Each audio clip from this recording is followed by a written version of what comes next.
In the remote highlands of South Kivu in the Democratic Republic of the Congo, a silent genocide unfolds. The Banyamulenge, a minority group with centuries-old roots in the region, are facing systematic annihilation. Their villages burn, their cattle are stolen, their people are massacred, and yet the world remains largely unaware. This slow genocide is a dark reminder of humanity's failure to learn from history, where indifference enables atrocities. The plight of the Banyamulenge demands urgent attention and decisive action to prevent the complete erasure of this community.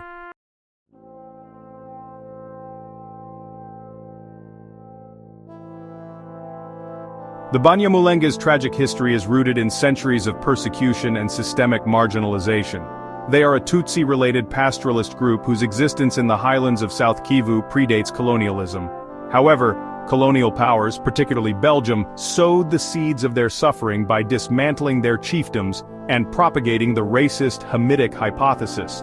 This pseudo-scientific theory framed the Banyamulenge as foreign invaders from Ethiopia or the Great Rift Valley, alienating them from other Congolese communities. During Belgium's colonization, this narrative was used to strip the Banyamulenge of their political autonomy and economic power. Their identity was criminalized, their cattle-based economy undermined, and their voices silenced. After Congo gained independence in 1960, the Banyamulenge's struggles only worsened. The post-independence government under Mobutu Sese Seko revoked their citizenship in 1981, branding them as outsiders who did not belong in Congo. This institutionalized discrimination laid the groundwork for decades of violence and exclusion.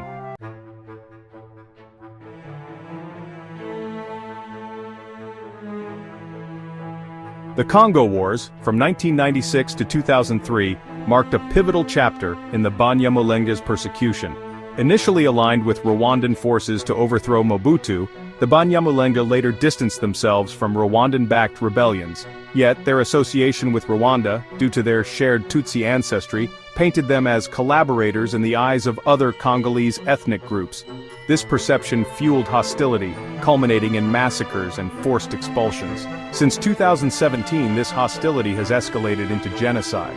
The Banyamulenge face a coordinated campaign of violence orchestrated by armed groups including Mai-Mai militias, Burundian rebels, and extremist factions like the Bilozi Bishambuke. These groups operate with impunity, burning Banyamulenge villages, looting their cattle, and displacing thousands. Their attacks are methodical, aimed at erasing the Banyamulenge from their ancestral lands.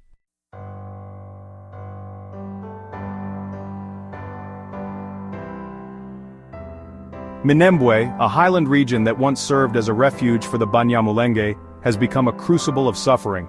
Encircled by hostile forces, Minembwe is under constant siege. Armed groups attack from multiple directions, cutting off supply routes and subjecting the displaced Banyamulenge to starvation and disease. The region's lush pastures, once symbols of prosperity, now lie desolate, their cattle-driven economy decimated. Survivors recount harrowing tales of escaped families fleeing burning villages in the dead of night, mothers carrying infants while dodging bullets, and elders left behind as they could no longer run. The horrors of Minembwe are a stark reminder of the human cost of genocide. Entire families have been wiped out and those who survive endure unimaginable trauma.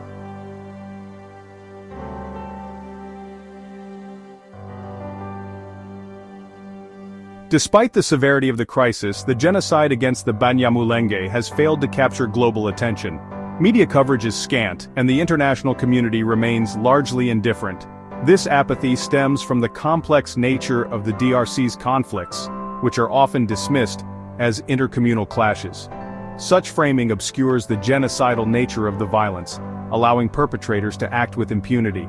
The United Nations peacekeeping mission, MONUSCO, has been ineffective in preventing the atrocities.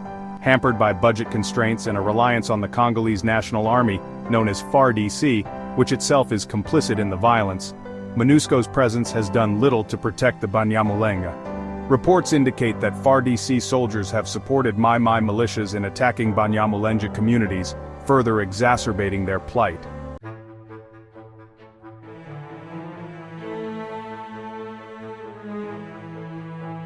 The genocide against the Banyamulenge aligns with the framework established by Genocide Watch, particularly the final stages of extermination and denial. Extermination is evident in the mass killings, village burnings, and enforced starvation. Denial manifests in the refusal to acknowledge the genocide and the framing of the violence as mere ethnic conflict. Hate speech has also played a central role in inciting violence. In 2020, the UN Joint Human Rights Office reported that 31% of documented cases of hate speech in the DRC targeted the Banyamulenge. Political and religious leaders have openly called for their extermination, describing them as a cancer that must be eradicated. This rhetoric not only legitimizes the violence but also ensures its perpetuation.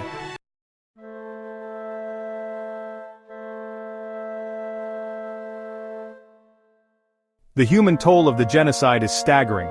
Thousands of Banyamulenge have been displaced, forced to live in overcrowded camps with little access to food, water, or medical care. Children, once full of dreams, now face a future defined by hunger and despair. Entire generations are growing up knowing nothing but violence and displacement. The psychological impact on survivors is profound. Many struggle with post-traumatic stress disorder, haunted by memories of fleeing their homes and witnessing loved ones murdered. The destruction of Banyamulenge culture, livelihoods, and social structures signals a deliberate attempt to erase their identity.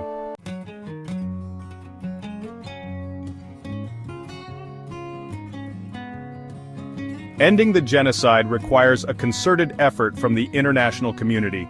Recognizing the genocide, the United Nations, the United States, and other global powers must formally recognize the genocide against the Banyamulenge. Recognition is the first step toward accountability and action. Providing humanitarian aid. Immediate humanitarian assistance is needed to alleviate the suffering of displaced Banyamulenge. Food, medical supplies, and shelter must be prioritized. Conducting independent investigations. An independent inquiry into the atrocities is essential to document evidence, hold perpetrators accountable, and ensure justice for victims. Reforming security forces. The Congolese National Army and MONUSCO must be restructured to prioritize the protection of vulnerable populations. International pressure should be applied to end the FARDC's complicity in the violence. Addressing hate speech efforts must be made to combat hate speech at both national and international levels. Political and religious leaders who incite violence must face consequences. Supporting political representation. Initiatives like the creation of a municipality in Minembwe, which would give the Banyamulenge greater political representation, must be revived and protected from backlash.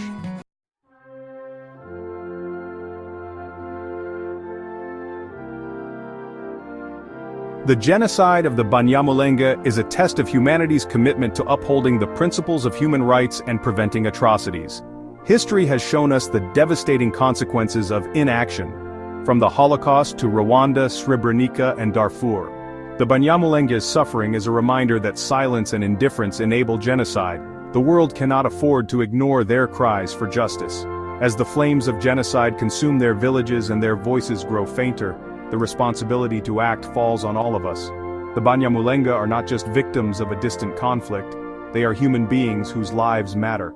Their survival depends on our willingness to stand with them, to amplify their voices and to demand justice. The time to act is now.